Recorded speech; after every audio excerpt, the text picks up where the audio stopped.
Hello అండి, మరపురాని రుచులకు స్వాగతం. ఈరోజు మనం సాధారణమైన కూర కూడా కొంచెం టిప్స్తో చేస్తే స్పెషల్ డిష్ ఎలా అయిపోతుందో చూద్దాం. అరటికాయ కూర. ఈరోజు అలాంటి రుచికరమైన అరటికాయ వేపుడు చేసుకుందాం. ఇంకా మొదలెట్టేద్దాం మరి. సో అరటికాయలు ఇందాక చూసాం కదా, వాటిని ఇలా చక్కగా ఒకటే సైజులో కట్ చేసుకోవాలి. అవి కావాల్సిన పదార్థాలు: జీలకర్ర, వాము, కారం, ఉప్పు తగినంత, కొద్దిగా ఇంగువ, కొంచెం కరివేపాకు రెప్పలు.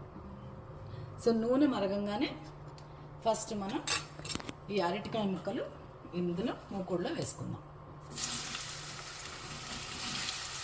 కరివేపాకు మనం లాస్ట్లో వేద్దాం. అరటికాయ ముక్కలు ఇప్పుడు వేసేసుకుందాం. అరటికాయ ముక్కలు వేసుకొని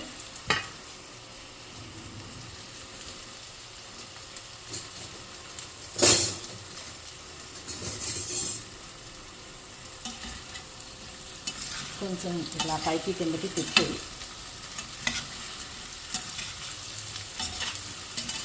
కొంచెంసేపు దీన్ని మూత పెడదాం. మెత్తపడే వరకు ఒక 2 నిమిషాలు మూత పెట్టి తర్వాత మనం దీని మీద కొద్దిగా నీళ్లు వేసుకుందాం. స్టీమ్ అయినట్టుగాను వస్తుందన్నమాట నీళ్లు వేయడం వల్ల. అందుకొని కొద్దిగా నీళ్లు వేసుకుని పైన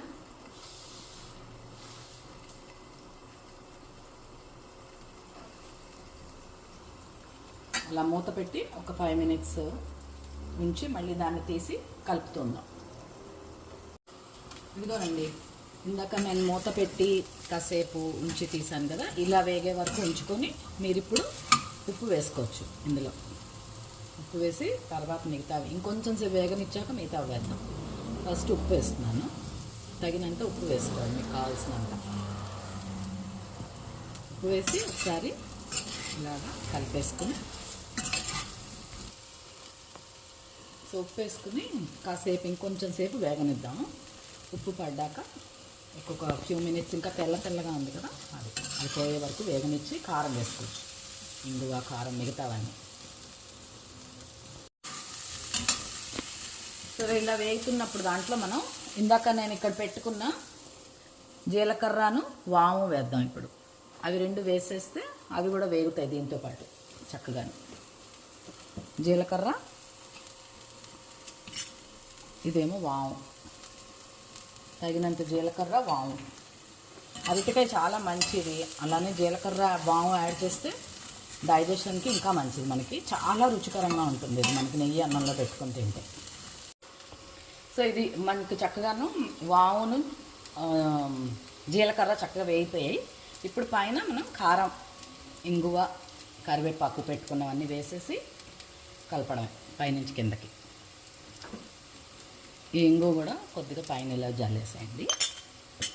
జల్లి ఒకసారి అన్నీ కలిపి చక్కగా కలిపేసుకుందాం. మీకు కావాల్సినంత కారం వేసుకోవచ్చు. నేను ఇవి 4 అరటికాయలు ముందర చూసారు కదా, 4 అరటికాయలు కట్ చేశాను. 4 అరటికాయలకి మీకు చూపించాను అనమాట ఆ కొలతలు ఇందాక చూపించిందని. ఇదిగోనండి, అద్భుతమైన అరటికాయ కూర రెడీ. చాలా టేస్టీగాను, మళ్ళీ తినాలనిపిస్తుంది మీకు. అన్నం, ఉత్తిపప్పు, అరటికాయ వేపుడు చేసుకుని తింటే బ్రహ్మాండమైన కూర రెడీ. మరి మీరు కూడా ట్రై చేసేసి లైక్ అండ్ కామెంట్. ఓకే అండి, ఇదండి మన అరటికాయ వేపుడు. మీకు కూడా నచ్చుతుంది అనుకుంటాను.